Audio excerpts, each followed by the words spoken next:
It's the Pete Sousa Show. Sports, Pete. Nobody tells our stories better than our clients. The difference is stark. I was rear-ended at a stop. I thought I was fine, and then once I got home, I realized it's a lot worse than I thought. I ended up having a ruptured disc. You say you're not hurting, and then an hour later, you're saying you're in all this pain. I just felt like most people would think that I was lying. And that's when I decided to call Daniel Stark. I owe a lot to Daniel Stark. They really got me what I deserved. The difference is stark.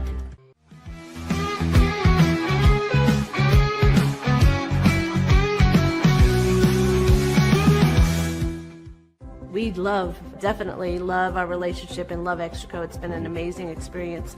They made the PPP process easier. They were reaching out to me saying, what can I do to help you? That made a huge difference because my stress level, when we shut down, to afterwards was night and day. Our experience with Extraco has been phenomenal since the very beginning, so we love Extraco.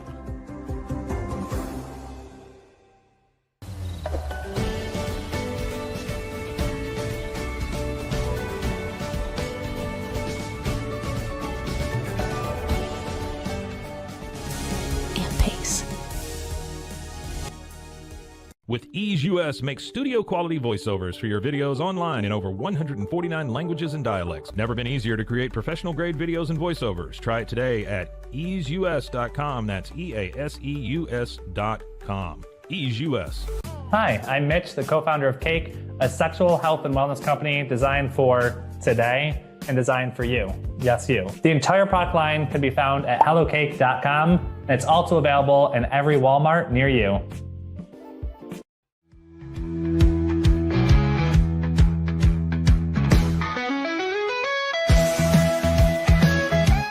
Send money abroad in just a few steps with Remitly. Sign up with your email, enter an amount, choose how your loved ones receive the money, enter your recipient's information, select a payment method, hit send, and relax. Download the Remitly app today.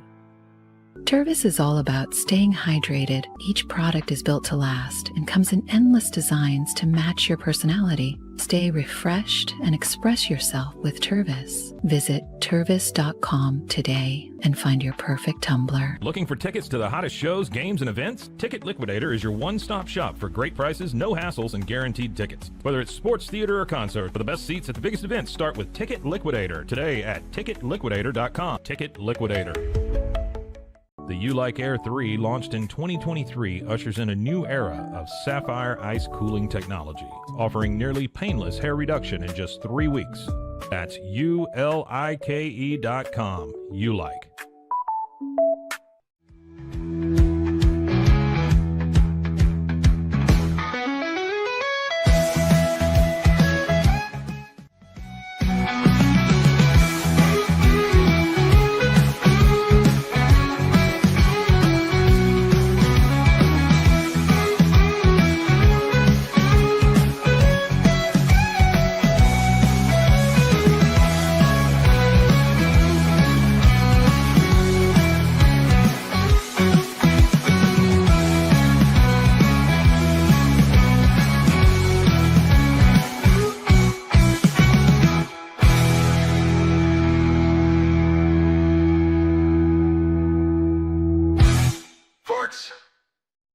It is the Pete Sousa Show. Look, I mean, you're not ready for this, and neither were we. We told you yesterday we're starting at 9:20 today or 9:15, so we're kind of on schedule for once. But we got Shehan Jeyarajah coming up, CBS Sports college football writer. I have so many things to ask him about. Usually, I'll literally sit down, etch out questions, type out questions. I just know exactly what I'm going to talk to him about. And I don't know that he has enough time, but he actually doesn't. He has somewhere to be at 10. He's got a real interview to do. But there's so much to cover this morning on the Pete Sousa Show. Of course, Scotty Swingler on the wheels of steel. Chris Visser somewhere in Amsterdam. God bless him. I got an email from him this morning. I haven't read yet because I've been slammed, but it said something about Ron Jaworski. So that would be amazing, right? Come on now. Jaws. That'd be fun. Yeah, it'd be a lot of fun. Of course, we're presented by Slovacics. I may have said that already. Socorro Family Ford, Daniel Stark Injury Lawyers, First National Bank of Central Texas, Crawford Austin Properties. New college football playoff rankings are out. It's a disgrace what is going on with Notre Dame. And it's so frustrating to me because it's been happening all my life. As a kid who grew up in Philadelphia, right, southeastern Pennsylvania, every punk ass kid that went to a prep school, or every punk ass kid who went to school with me, right, at a Catholic high school, was all about Notre Dame, right? Because they were on NBC every Saturday and they were always really good. So it was like, it was just a bunch of front runners, as I saw it. And I honestly saw Notre Dame fans as entitled people that, you know, you just born on third base, thought you hit a triple. That's who the Notre Dame fan base was. A lot of people that like Notre Dame have no affiliation with the school. An Irish Catholic from Chicago would march around as though he was Newt Rockne or the immediate descendant of Newt Rockne, right? Because it was empowering to be a Notre Dame fan. They were kind of like the Yankees. And I understand it and respect it. And I know Notre Dame football has been amazing. The Lou Holtz years, I mean, just unbelievable. That was prime time in my life. And Lou Holtz is an amazing coach and an amazing guy by all accounts. But so this isn't a knock on the football that Notre Dame plays and produces, right? I mean, obviously the track record speaks for itself. On the field, wins, losses, national championships. I think their last title was 88. That was when the Tony Rice year, when they beat West Virginia, the Fiesta Bowl. But when I look at what's going on now and the Notre Dame hype train, right, and the bias that is so very real, right? Notre Dame this morning is now 9th in the college football playoff, okay? They're ahead of Miami. Miami beat them, remember? And they are 9th based on the quality of their losses, okay? There are the rankings right there. Notre Dame is 9th based on the quality of their losses, but behind them at 10, Alabama has 4 wins over teams 22 or better. So, Scotty, do you make any sense of this? And is there frustration for you around the Notre Dame bias? Yeah, absolutely. You are spot on, dude. Like, and I think I was even talking probably on Mosley's show about the Notre Dame bias 2 weeks ago. I thought the initial rankings, I was like, they're pretty high for a team that's lost and the only 2 good teams they played. By the way, it's interesting that loss to Miami has seemingly elevated Miami, but not hurt Notre Dame. And like, just imagine, Pete, if Miami loses another game, and that's an if, they might win out, but they're not going to play for an ACC title.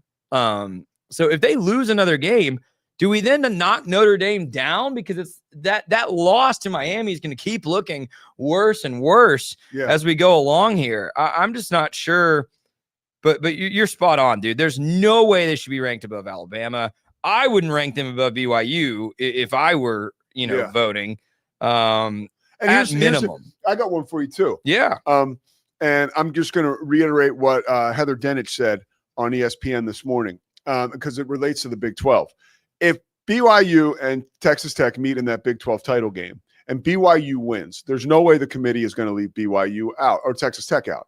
So you've got 2 teams from the Big 12. And then now the Notre Dame bias has knocked Alabama out of the college football playoff pretty much as it stands today. Think about that. Like, that's garbage. Or they'll leave out Tech. And that would be garbage too. Oh, they won't. If they leave out Tech, dude. I'm just saying, is it crazy to think that if that final, dude, I think that would be crazy, but is it crazy to think that if that final spot, if there's 2 spots and it's Notre Dame, Bama, Tech, that there's not a contingent of people in that room that are like, well, it's the Big 12. Let's just put in Alabama. Oh, boy. Like, and then we're really mad, bro, because Tech would beat Notre Dame by 17. And I have Big 12. I'm sitting here with Big 12 bias, and it's really run rampant on my brain because that scenario I can't even imagine playing out. Well, we should ask Shehan. We'll ask Shehan. There's one more thing I want to get to before we get to Shehan. And this is a scenario where I'm like, kind of terrified about this. Ole Miss at 6, okay? With all the scuttlebutt around Lane Kiffin, and I love what we're doing. This is great. This is when, like, you know, I bitch about sports journalism on a local level. I did last week. This is when sports journalism is great. Lane Kiffin, you know, same thing we had here locally in Central Texas a couple years ago. Like, our good buddy Darby Brown is stalking. She's at the Bell County Airport where Scott Drew's family is flying to Kentucky without Scott Drew. And everybody was like, Scott Drew's going to leave for Kentucky because you check the flight registers, and they're doing that with Lane Kiffin's family. Apparently there's rumors that they went to LSU and to Florida. Yep. And all that stuff. Look, man, if you're Lane Kiffin, I get it. Like, that's what you do. He's doing his due diligence. And whatever Lane Kiffin does is college football. And I think he might stay because I've talked about this before. I think his sobriety plays a huge part in this. I think he's living life differently. I think he is not chasing like he was once before. I think he's got a comfort in his own skill and his own skin that he did not have prior to getting sober. I think he's got a connection with his family and his daughter, who's still at Ole Miss and has a ton of friends there that he has now that he did not have before. All that being said, this is business, right? I would think that Lane might stay 1 or 2 more years till his daughter is out of school and then go wherever he wants after that. That is like a gut instinct I have just because of his new way of life. Now, let's pretend that he does leave. And that's not a knock on him either, because again, this is a business. The only guy that I would be super pissed if he leaves is Kenny Dillingham, because he is, and I don't want to say sold us because he hasn't left yet, but he has told us that he's not chasing jobs anywhere, that he is so happy being in Tempe, a Tempe guy, an Arizona State guy. Like, that's what we've been told. So if he were to take a job somewhere else, I'd be like, come on, man, that's not cool, because he told us all this stuff. But, stranger things have happened. But if Lane Kiffin leaves Ole Miss and they are on the cusp of a college football playoff bid, do they not get in because he leaves and goes to a different school? Like, are we living in a world where that is possible? That if before the college football playoff comes out in that first weekend of December, if he announces, like, if this Egg Bowl deadline that we've heard about, right, that by next Friday, Lane has to announce what he's doing, right? If there's truth to that, and he announces after that game, I took the job at Florida, I took the job at LSU, right? And then the college football playoff committee takes that into consideration and leaves Ole Miss out of the college football playoff, I will tell you, it will be bonkers around the country, because the more and more we move into this new landscape of college football and we change directions as a sport, this is, we set a precedent almost every year. I think the big one was Florida State, right? Who was that starting quarterback, Scotty, that got hurt? Florida State starting quarterback got hurt before the 2023 college football playoff was. I'm forgetting his name, yeah. But I and know that was exactly. when we were 4 teams and they didn't get in. Yeah. Right. Yep. This would be even, and that was a huge deal. People went crazy about that. This would be an even bigger deal. If Lane Kiffin steps aside and takes another job, and Ole Miss doesn't get in the college football playoff, and it's rumored that that is a reason why, that would be a stick of dynamite to the college football playoff structure and to the sport in itself. I think that we would see reaction and quite possibly rulings put in place after a move like that would change things going forward. Because as much as this is so much fun, and look, man, we're going to talk to Shehan about all the head coaching openings.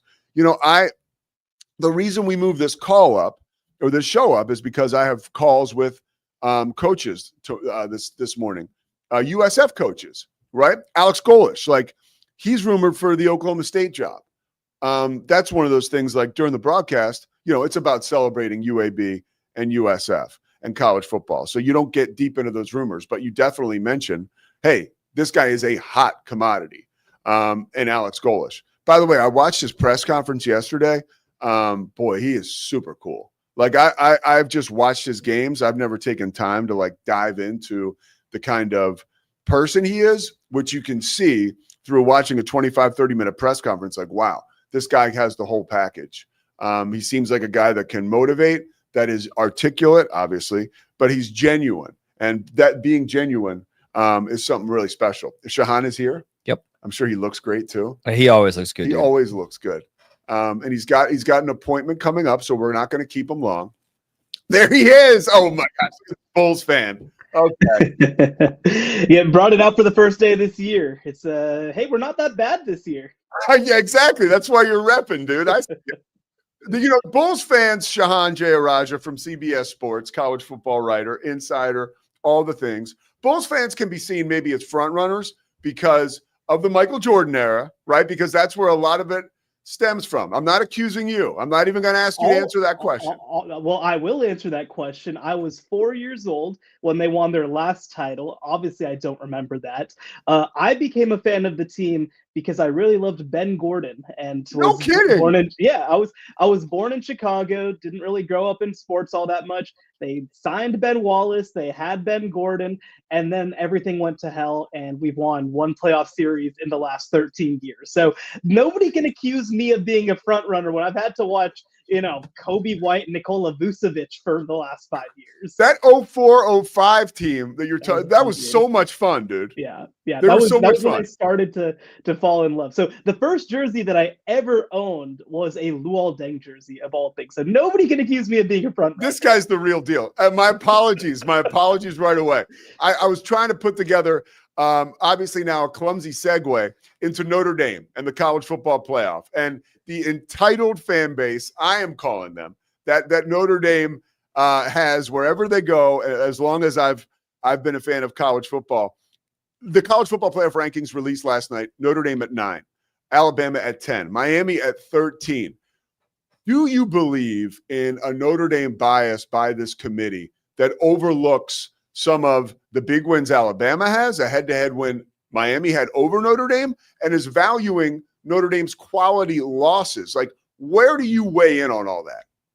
So I think the thing that they don't actually want to say is that the most powerful thing that Notre Dame has on its side is some of these advanced analytics stuff. If you look at like ESPN's SP Plus, they're number 5. And like the thing with that sort of rating is that it really takes into account being a dominant team. It really takes into account playing close games and winning by a lot when you win. And it doesn't penalize you that much for losing games, which again, like makes sense. This is one of many measures that we should be taking into account. Actually, another one, the reason that Utah is kind of higher than maybe we would expect as a 2-loss team that frankly doesn't have a signature win is also because they rate really highly in these advanced analytic systems. Now, a couple of years ago, I went and did the college football playoff mock selection committee. And one of the things that you kind of get to see is how they do their data visualization. And so they have what they call the 12 factors. They're kind of 12 factors that are correlated with winning, right? And you can compare teams side by side. It'll basically like show you, hey, here's teams that rate really well in this category. Here are teams that rate really poorly. And so the reality of what's happening is that Notre Dame rates well in those categories, whereas teams with better resumes, teams that might have, have the head-to-head win in the case of Miami, that doesn't necessarily come into play the same way. So, look, I think that when you start to kind of sit down and dig into Notre Dame, I think Notre Dame, since those first 2 games, and, again, the first 2 games are what they are. They were last-second losses. But, they played like a college football playoff caliber team. But where I think it is a little odd is when you have a team in BYU that has a better win than anything that Notre Dame has and fewer losses. And their only loss, by the way, was against a team that I think might be the 2nd or 3rd best team in the country. Yeah. And then on top of that, you have a team like Alabama, frankly, that, yes, has not very good losses, but also has 4 wins against top 25 opponents, including a road win at number 4. It's just a little hard for me to defend when, again, they're prioritizing one so much over the other.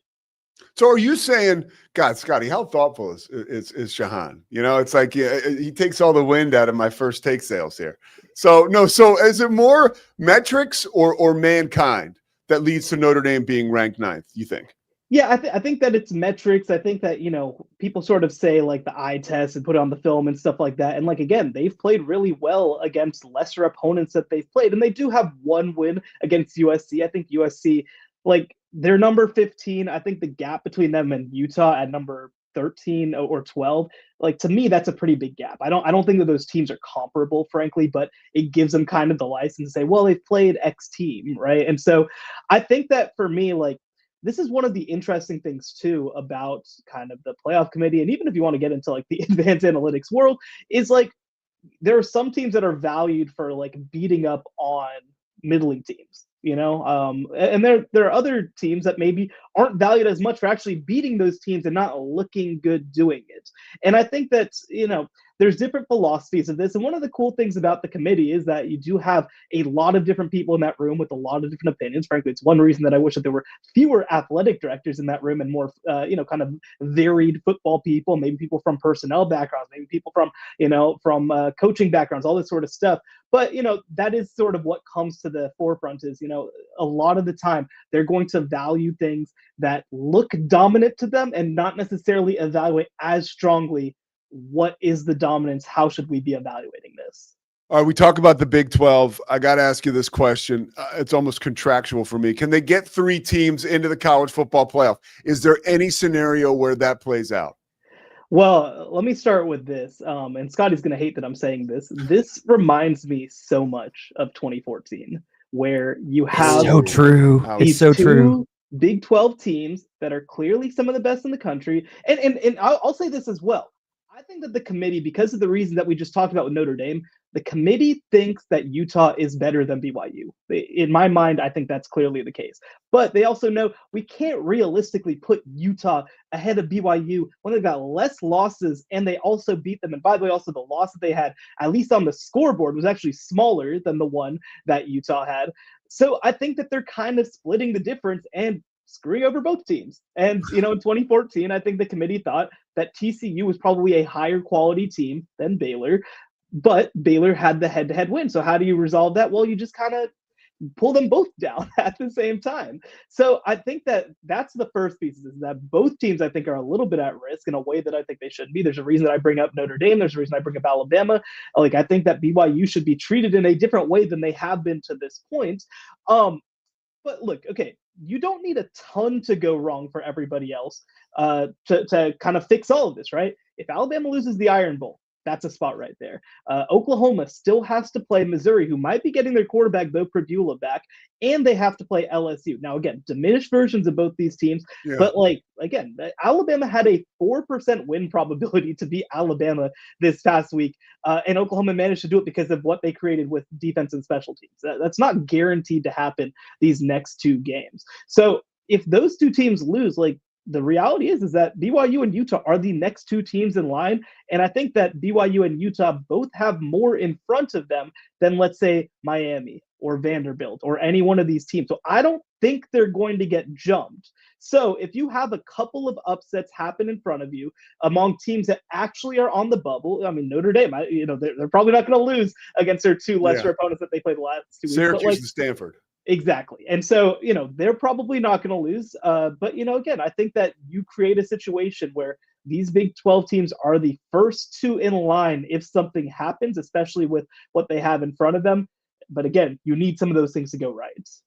John, this is more venting than anything else, but how is the committee and how does this process not value head-to-head games more so than these metrics? Like, BYU beat Utah. That should be game over. But you're telling me it's not. Well, I think that what they've always said, right, is that if these teams are comparable, then we take into account head-to-head. And at this point, they've treated BYU and Utah as comparable, right? Okay. Because and that's why you have the head-to-head as applying. But, I wrote yesterday about Notre Dame and Miami. And again, I think that probably anybody at this point would say that Notre Dame is playing better football right now than Miami. And if they played again today, Notre Dame would probably be favored. But that's not really what we're asking here, right? It's a whole season that we're evaluating. It's 2 losses that we're evaluating. And so I think the big thing that kind of sits with me is I don't know how you can sit here and say that Notre Dame is clearly in a different tier than a Miami team with the same record. And I remember, again, going back and doing that mock selection committee. And one of the toughest things to figure out is there are these high variance teams, right? There are the teams that like punch high and then lose bad. I think when I did the committee a couple of years ago, maybe 2014, I think it was the 2014 one. And I think that Ole Miss like beat Alabama, but also had a loss to like Kentucky, right? So you kind of have these wild disparities, whereas then you have teams that maybe can't beat the top teams, but they beat all the pretty good teams. And so, that again, it gets kind of down to philosophy of which do you value more? And I think that when you don't have a clear answer, that's when you kind of go back to these analytics. So I think that in a situation where Miami kind of blows through the rest of their schedule and Notre Dame's in the mix, like it makes it much, much harder, in my opinion, to make the case that they're not comparable if you're starting to see these teams with a similar record, with similar quality of wins, end up in a similar position. All right, Shehan Jeyarajah, you're all over it for us. Ole Miss. No, let's go to Texas Tech first. Texas Tech, a team like the back of your hand at this point. 5th right now in the rankings. I feel like they're in a weight class all by themselves, kind of separate from the Big 12, but like right below the Big 10 and SEC. I think they're that good. I think they're one of those teams that you could drop in the SEC and would probably only have 2, maybe 3 losses. What are your thoughts about Texas Tech and the chances that they can win the entire thing, the national championship? So to be frank, I think you're underselling it. When you look at Texas Tech, again, the SP Plus analytics system is only 1, but Texas Tech ranks number 3 ahead of every team in the SEC at this point. So like, I think that Texas Tech not only would do all right in the SEC, and depth is kind of more the thing that you worry about, obviously, going through the SEC than the Big 12. But like, I think that they could beat anybody in the SEC week to week. Now, Ohio State kind of lives in a world all to itself. They haven't really been challenged, and so maybe that'll change when they are challenged. But they might just be miles better than everybody else. They might have 4 or 5 of the top 10 programs top 10 players rather in America. But like, I think that Texas Tech Indiana would be an awesome game. I think that Texas Tech, Texas A&M would be one that Texas Tech could certainly win. Texas Tech Georgia. I mean, look, we've seen Georgia kind of come along, but the reality is too, like early in the season, we've seen some of the struggles that their secondary has had, and Texas, for example, is just not the kind of team that has the passing game to be able to affect that. So I think that Texas Tech can hang with just about anybody. Now, again, we get, like I talked about, into the depth. I think that their top 22 is as good as anybody in college football, but they've got a quarterback who's a little bit hobbled by a leg injury. They've got an offensive line that's good, not great, but their defensive line also is the best, in my opinion, in all of college football. And actually, we just did our All-America call for the Football Writers Association of America. And while I won't, obviously get into what the results of those are, there are going to be many Texas Tech players on defense that are going to be in that conversation more than any other team in college football. I'll say that. So I think that ultimately, like, this is a team that can hang with the best, that can cause trouble against the best. And again, when you talk about winning 4 games in a row, like things happen, depth, matchups, all this sort of stuff. But if you ask me in a 1-game scenario, can they beat anybody? I think that Ohio State would be favored against them, but anybody else, I might take Texas Tech. Shehan, can you refresh people's memory about how special the assemblance of this roster was? Because I think people from 30,000 feet look, oh, Cody Campbell, oil money, they went out and bought this team of all-stars. Truth be told, in college football, you have to identify the talent, right? Especially in this new landscape. And Texas Tech started that very early in the process, and you have to give them a ton of credit for identifying the talent across the nation, whether it was transfer portal, more than anything, transfer portal, to bring guys to Lubbock. Like, how important was that? Almost like a football ops crew that they had that traversed the nation and mined this talent and brought it to West Texas. Well, let's start big picture, okay? Texas Tech is not the only team that spent money last offseason, and they're not the only staff that brought in a great recruiting class. Let's remember, LSU brought in a higher-rated recruiting class than Texas Tech did. Their coach got fired. Texas is a more expensive roster than Texas Tech. They're obviously out of the playoff right now. Penn State spent a lot to retain. They fired their coach. So there have been many cases of going out and spending big money, and it didn't go the way that it's going right now at Texas Tech. And you kind of alluded to it. So back in July 2024, Cody Campbell and a couple of boosters came to the table and said, we know that the rules are going to change in college football coming forward, and there's going to be more guardrails in place. So let's go all in on this season, the 2025 season, and this moment. So James Blanchard, the general manager over there, and his staff went through and identified essentially what are the biggest holes on our roster and who are some guys who hypothetically could enter the transfer portal. They put together a huge board, and most of those guys obviously didn't come to fruition. Some went to the NFL, some didn't pan out, whatever. But whenever the portal opened, they knew exactly where they needed to fill holes, offensive and defensive line chief among them, and they knew exactly which guys they wanted to go after. So when guys entered the portal, they had a whole game plan, they had a whole recruiting plan, they had a whole pitch, they knew exactly how they wanted to use these players, and that's how you get guys like Lee Hunter at defensive tackle. That's how you get guys David Bailey, obviously, at edge rusher. But the other thing is this: I think that people get a little. I think people think that Texas Tech was doing a 2024 Florida State. That's not the case. This was a team that was already going to be pretty good, but they knew that they had the opportunity to take it to a lead. It's not a coincidence, right? Their quarterback is a homegrown West Texas kid. Yeah. Their star linebacker, homegrown West Texas kid. Like, this is a staff, this is a program that knew what they had in addition to knowing that they needed to go out and get exactly what they did. So, there are a lot of programs that, again, hit the portal hard. There are a lot of programs that threw around a lot of money. But if you look, again, at some of these analytic ratings, Texas Tech has turned themselves into a team better than anybody else, frankly, who used the portal like that this offseason. Shehan, this is like striking gold talking to you this morning. Couple more things before we let you go. Ole Miss, they're at 6 in the college football rankings right now. Obviously, the Lane Kiffin rumors are swirling. Does he stay or does he go? Yeah, if I had to guess right now, I think he's going to go. I think he's let the thing drag out in ways that he, didn't need to. And I will say too, right? Like, this is something that we see in the SEC. This is something that we see is, agents trying to create as much leverage as possible and get as many concessions as possible.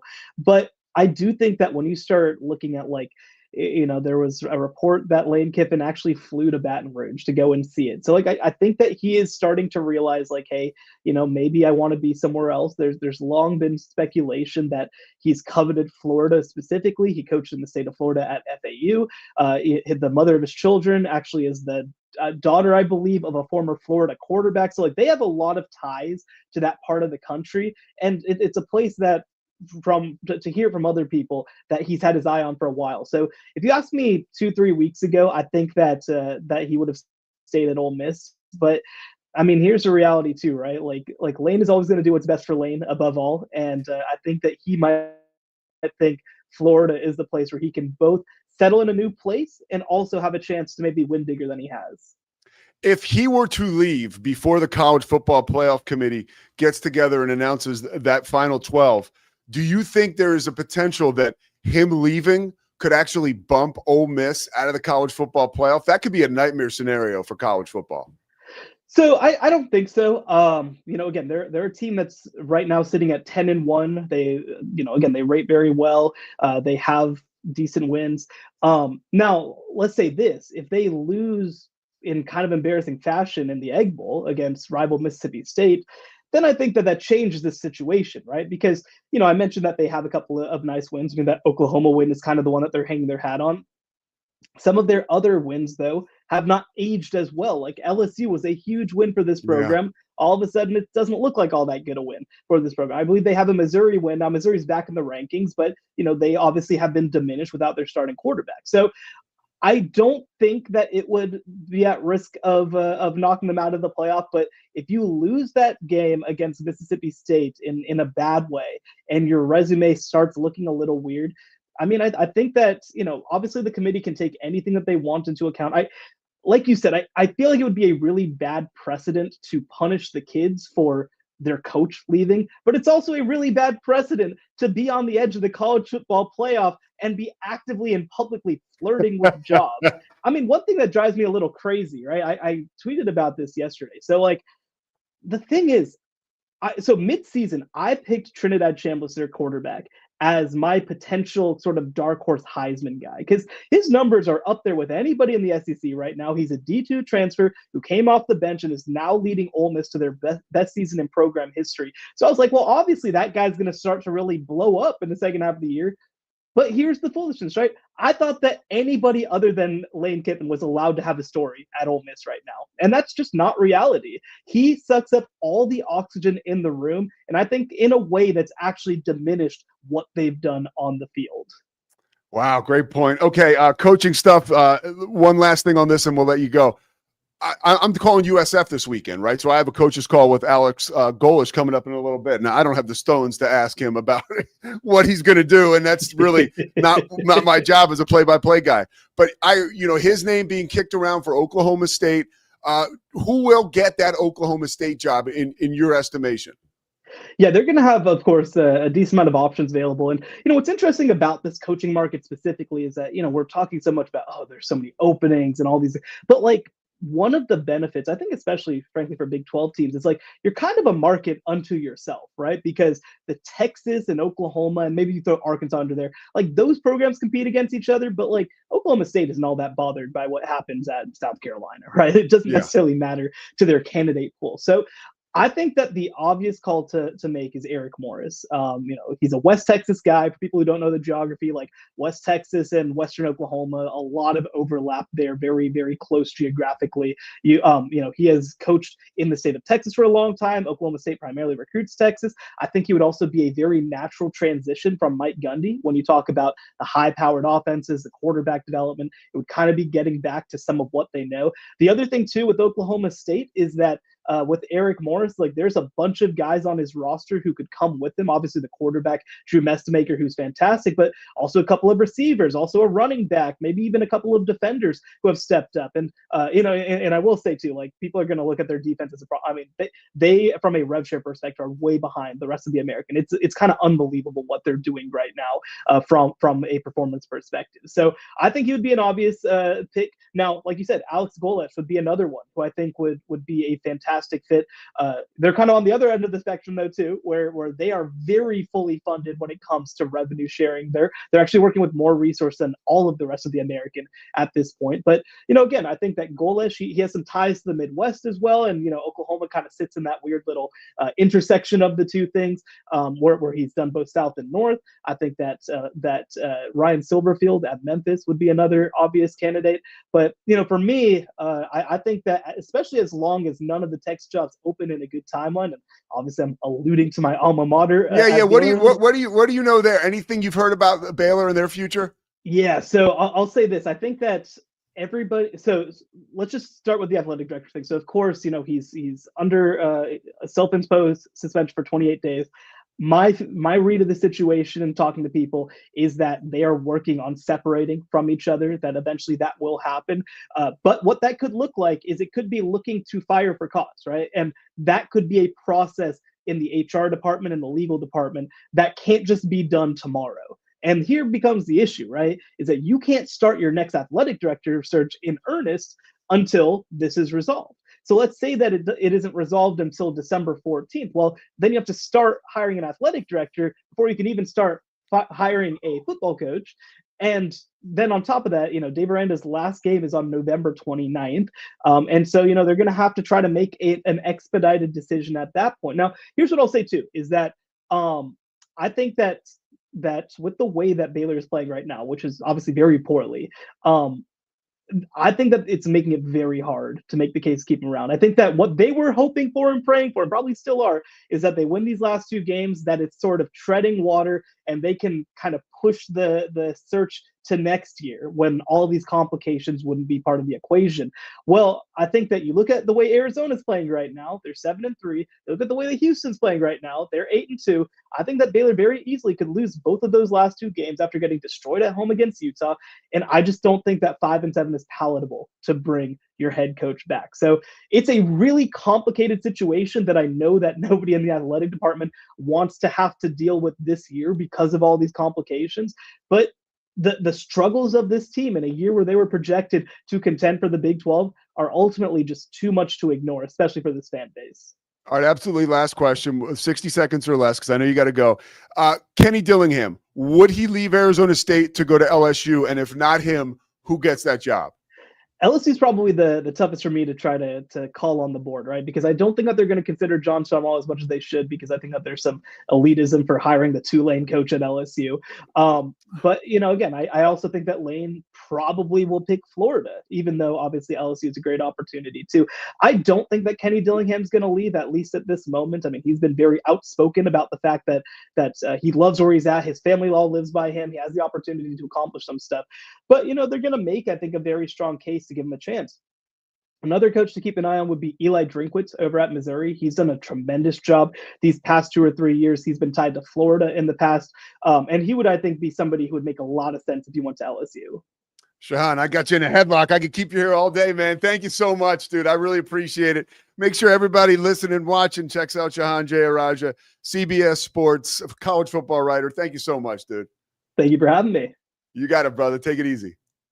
Shehan Jeyarajah. I mean, I don't want to do like the Pat McAfee where you get up and clap, but like at least let me sit down. I mean, it's like that is as good as it gets, dude. And he's the best at what he does, bro. He is amazing, dude. And the fact that he's got roots to us here is so cool. I got a chance to chat with him. He came, and this is a guy, he's just a sports fan. He came to the Baylor men's basketball game against Tarleton on Friday night, and I caught up with him there, and we were just chatting. I made sure to press him. I was like, "Are you writing a story? What are you doing here?" He was like, "No, I swear, I'm just here. I've not seen Foster." He actually got to come be a Baylor fan. Yeah. Root for his school. What were your takeaways from that enlightening convo? Anything immediate?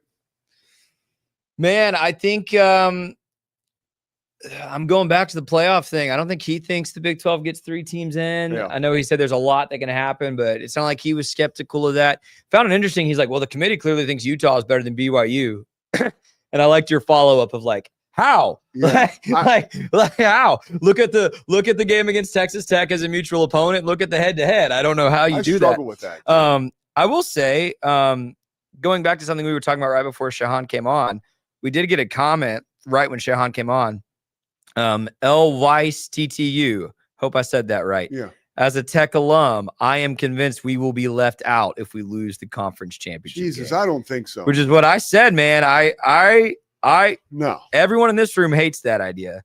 And Shehan just said that they could beat anybody. He said they'd be favored against anybody. So Shehan agrees with us. I mean, I agree with y'all. Honestly, if that were to happen, I would be as shocked. And I would be gobsmacked, right? That's one of my favorite terms for just absolute shock. I thought it was godsmacked until like my brother corrected me 2 years ago. So that's like, that's my education for you shining through. No knock on Richmond, but I don't think there's any way that happens. That would be malpractice by the committee. That would, and I'm telling you that like the Texas Tech following. And the juice that fan base has and all of Lubbock has. And also, dude, money talks, man.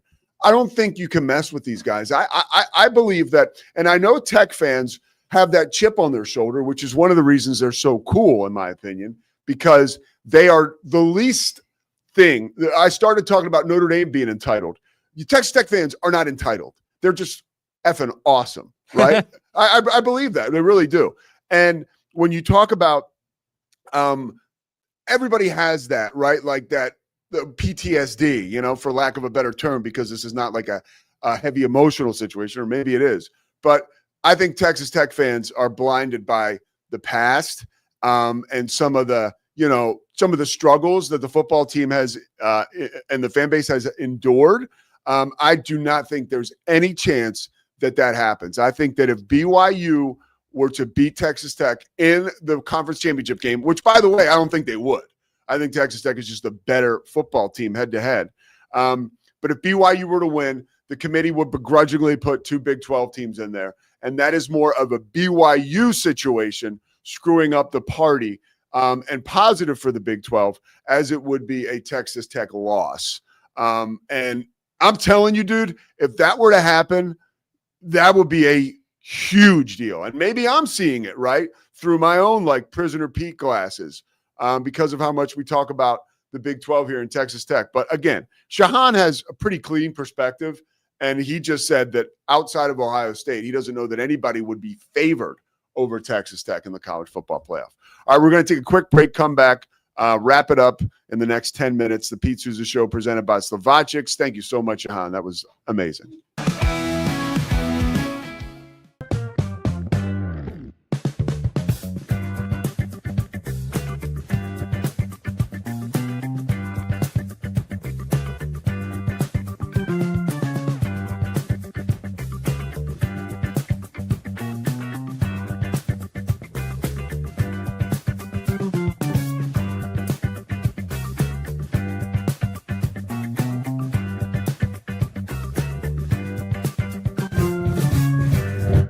Bubble allows you to make it real and for it to actually work. So I feel like Bubble bridges that gap and being able to give people the opportunity to make their ideas come to life really quickly too. I love that I can sit down and build something the way that I think it should be built and have the control over it. Bubble turns ideas into fully scalable apps. Try Bubble today.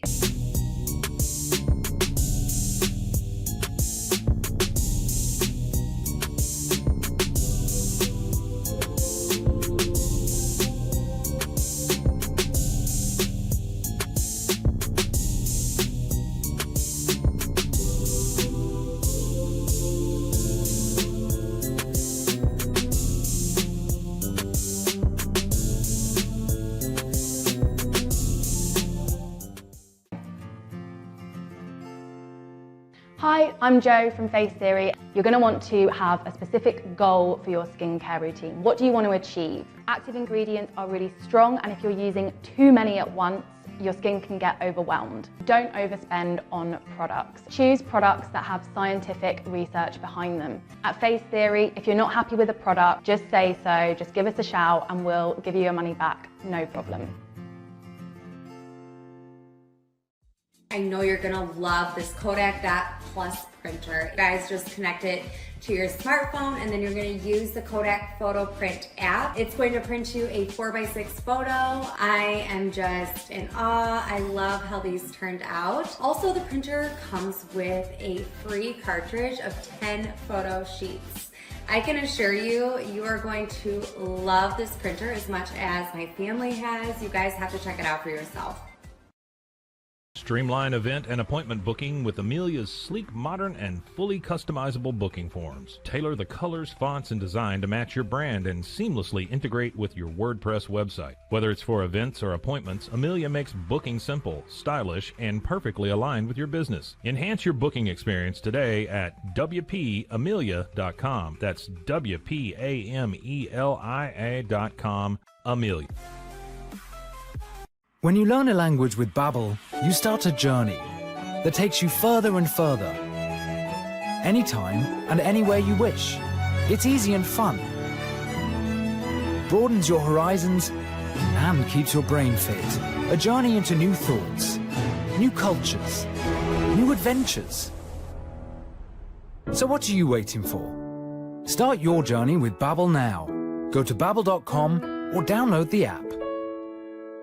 BadCreditLoans.com is a pioneering service provider that has carved a reputation in the financial industry for its dedication to helping individuals with bad credit secure loans. By making timely repayments, borrowers can gradually repair their credit history, thereby increasing their chances of securing better loan terms in the future. BadCreditLoans.com serves as a beacon of hope for those with bad credit. Simple, fast, and reliable loan application process. And its commitment to responsible borrowing makes it a trusted partner. Serving Central Texas since 1889, TFNB Your Bank for Life takes pride in being more than a bank.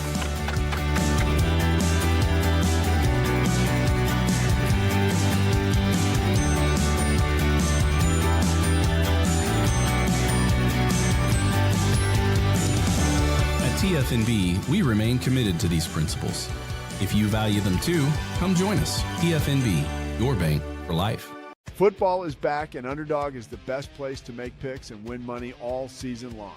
Playing on Underdog is easy. Just pick whether your favorite players will go higher or lower on stats like touchdowns, receiving yards, interceptions, and more. Get your picks right and you can win up to 5,000 times your cash. You can play with as little as $1. Download the app today and sign up with promo code Sousa to score $50 in bonus funds when you play your first $5. That's promo code Sousa. That's SOUSA. Millions of fans have already won billions making picks on Underdog. Will you be next? Underdog. Make picks. Win money. Must be 18 plus, 19 plus in Alabama and Nebraska, 19 plus in Colorado for some games, 21 plus in Arizona, Massachusetts, and Virginia, and present in a state where Underdog Fantasy operates. Terms apply. See assets.underdogfantasy.com/web/play-and-get-terms_DFS_.html for details. Offer not valid in Maryland, Michigan, Ohio, and Pennsylvania. Concerned with your play? Call 1-800-GAMBLER or visit www.ncpgambling.org. In New York, call the 24/7-HOPE line at 1-877-8-HOPE-NY or text HOPE-NY. That's 467-369. Oh, yeah. Pete Sousa Show. Scotty Swingler here with you. Underdog. I lost last night, Pete. I made 4 NBA picks. I went 2 for 4. So the flex couldn't even save me. Disappointed. But you know what's great about Underdog? You can always play again the next day, baby. I got some NBA picks for tonight. Here's what we're looking at. Give me Kevin Durant. Again, you guys know I love this. And this is, by the way, the pick. One of the picks I got right last night was when I did this. When you've got these superstars who can do everything on the court and you can combo points, rebounds, and assists, like that really gives you a lot of wiggle room to get this right. So last night I got it right with Luka. Let me get it tonight. Kevin Durant higher than 34.5 points plus rebounds plus assists for the Rockets. Steph Curry higher than 38.5 points plus rebounds plus assists for the Warriors. By the way, Steph quietly like on a roll right now, playing excellent basketball. He was also excellent. Did you see him on LeBron James' podcast, Pete? No, I didn't. You know, he's still doing that podcast, Mind the Game, and it's Steve Nash co-hosting with him now, which I've told you before, really Steve Nash was my favorite player growing up. I love him, so that's a great. And then VJ Edgecombe, man, give me higher than 1.5 3-pointers made. That guy has really found his shot in the NBA in a way he never really did at Baylor, for being honest. VJ going to hit some 3 balls tonight for Philly. Sign up using that promo code Sousa and play with us on Underdog. All right, let's get to one or two more things. And in a sea of like college football news, Tim McMahon, Dallas Morning News fame, Matt Mosley would tell you that he mentored Tim McMahon, which I believe because Mosley is a superstar journalist. But Mosley will be quick to tell you that when McMahon's name comes up. He wrote an amazing story that is up on ESPN now about the Mavs and this transition of power that has gone back and forth and involves Mark Cuban.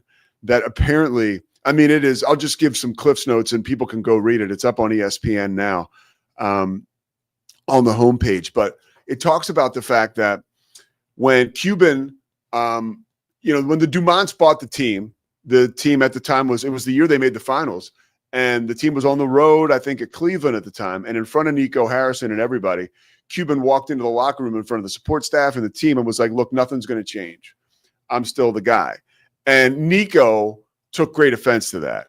And, Nico was just basically one source on the team or working for the team said, Nico was just like, dude, I'm sick of Mark, like being around and flexing his muscle because, anytime there's a microphone around, Mark Cuban will talk. And there is some truth to that. But apparently Nico really once the Dumonts took control, who are now the owners of the Mavericks or the governor, whatever you want to call it. He really was kind of manipulating and maneuvering and playing the Dumonts, as it is illustrated in this article. And Mark was really muscled out by Nico Harrison.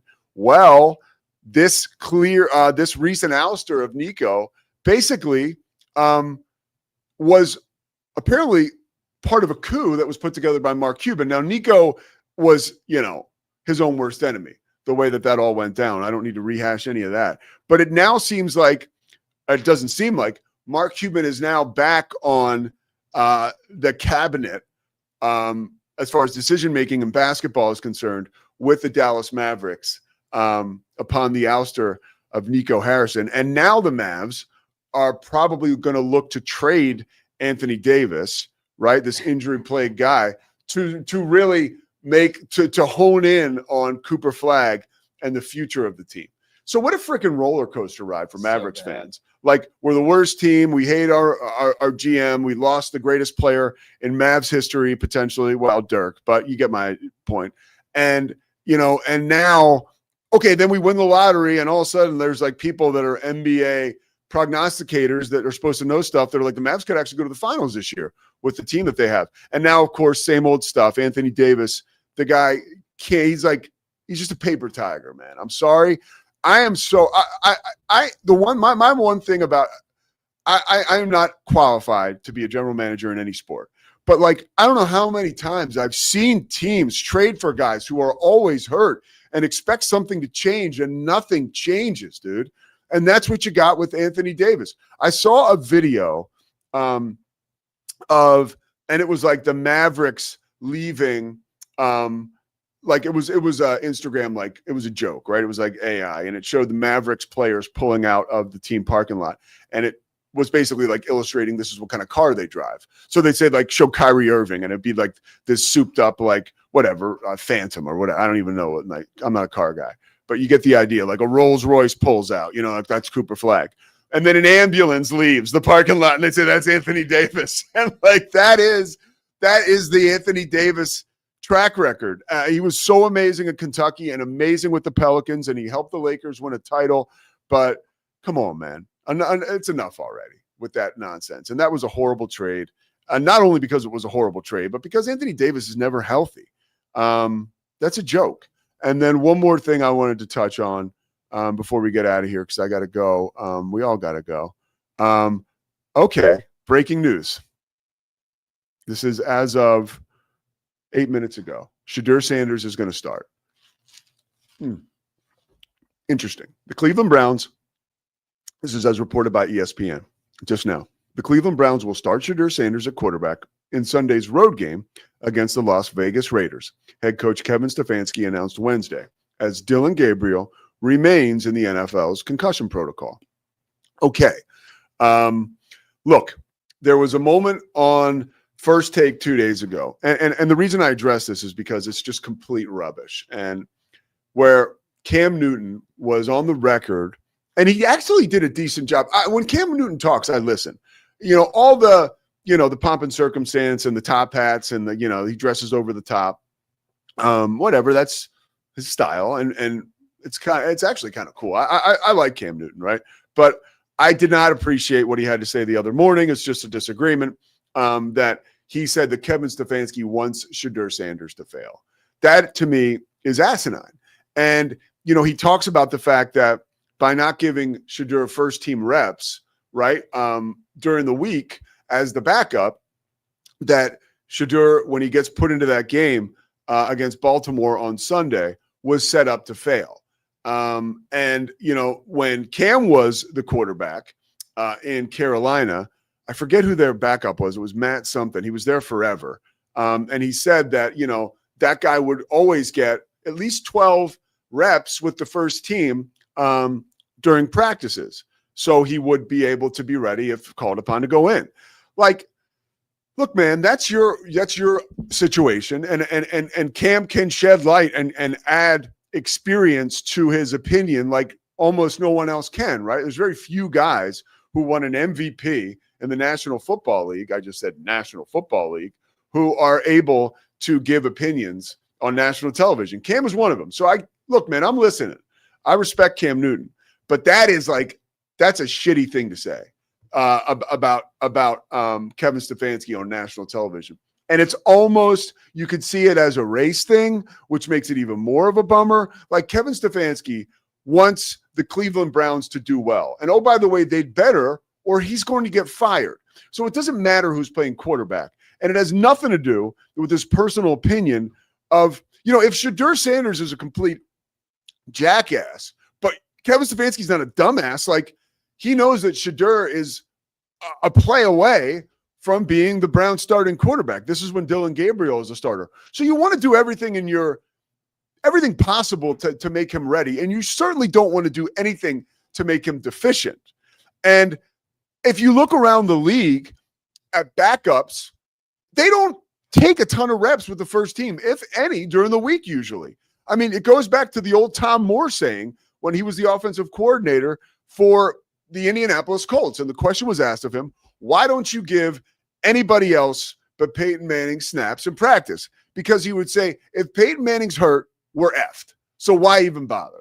And nobody hopped on Tom Moore's ass about that. And that's sort of true, right? Like, and again, that's a little maybe a little aggressive, but you get my point. Like, this has been going on for decades. And so for Cam Newton to say that just absolutely sucks. And the reason it sucks is because of the power that Cam Newton has. And when you wield that power for crappy opinions like that can come back on somebody like Kevin Stefanski personally, who, oh, by the way, we're from the same neighborhood and I work for his dad at the Sixers. His dad was actually part of the regime that ended up eliminating my position because I was terrible at my job. I don't get mad at Kevin Stefanski for that. In fact, I appreciate his dad and Mike Preston and the powers that be at the Sixers doing that for me, because it helped me realize that I was living like a moron and I was an alcoholic and I needed help. It took me a little time after that, but I could have an axe to grind with the Stefanskis, but I don't, because I'm not a complete moron. So Cam Newton, that was garbage, and I don't like seeing people wield their power for darkness. And I don't think Cam's a dark figure, but I think that opinion sucked. And maybe I believe that's how he feels too, but I would disagree with him. And like my boy Mad Dog Russo said yesterday, I did hear him on the radio saying how he would disagree with Cam Newton on that. And he said, I would like to think, if I was on set, because he's on set this morning on First Take, he's like, I would like to think if he said that in front of me, I would have the courage to disagree with him and call him out. Because I'd like to think. I don't know that I would, because at the end of the day, it is Cam Newton, right? And he's sitting right there, and he's like this giant man with all this energy and charisma. I'd like to think that I do the same thing, but I have no idea. All right, we'll be back tomorrow. The Pete Sousa Show, rocking and rolling. Thank you so much. We started early today, and Shehan Jeyarajah was amazing. If you missed it, we'll have that up on the Pete Sousa Show's YouTube page. Check out that YouTube page. There's a lot of great stuff up there from this week and weeks past. The interview we did yesterday is up there. It was really illuminating with Glenn Parker. Also put up his reaction to Sam Levitt possibly transferring. And we previewed BYU Cincinnati, all kinds of good stuff up there. So check it out. And thanks so much for watching. We will be back with you tomorrow. It's the Pete Sousa Show. Sports. We definitely love our relationship and love Extraco. It's been an amazing experience. They made the PPP process easier. They were reaching out to me saying, what can I do to help you? That made a huge difference, because my stress level, when we shut down, to afterwards was night and day. Our experience with Extraco has been phenomenal since the very beginning, so we love Extraco. Show. Sports. Nobody tells our stories better than our clients. The difference is stark. I was rear-ended at 70 miles an hour. I was injured, had a concussion. The insurance company, they delayed. They were playing games from the initial conversation. They weren't going to help me. The biggest thing I learned through this is that you can't go through this alone. I called Daniel Stark. They were going to help me, and everything was going to be all right. Daniel Stark got me 10 times the insurance company offered. The difference is stark. Show. Sports. Our professionals are not only experts in managing urgent concerns, but also in providing top-notch preventative health care.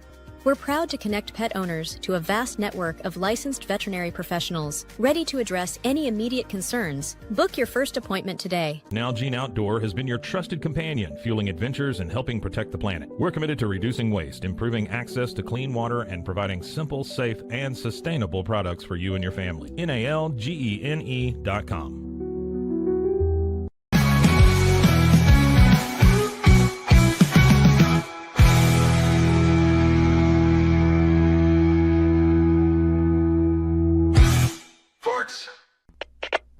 We are Rogue Media Sports.